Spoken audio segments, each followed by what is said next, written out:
വോട്ടർമാരുടെ എണ്ണത്തിൽ വർധനയുണ്ടായിട്ടും കഴിഞ്ഞ തവണത്തെ അപേക്ഷിച്ച് പോളിംഗിലുണ്ടായ കുറവാണ് ഇന്നത്തെ ചർച്ചാ വിഷയം. പോളിംഗ് നടപടികൾ വൈകിയത് പോളിംഗ് ശതമാനം കുറയുന്നതിനിടയാക്കിയെന്നാണ് ആക്ഷേപം.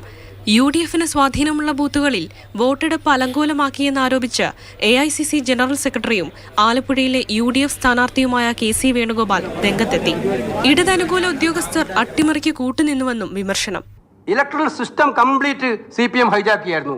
വോട്ടർ പട്ടിക ഉണ്ടാക്കുന്ന പ്രക്രിയയിൽ ഏർപ്പെട്ടിരിക്കുന്ന ഉദ്യോഗസ്ഥന്മാർ മഹാഭൂരിപക്ഷവും CPMന്റെ ആളുകളായിരുന്നു.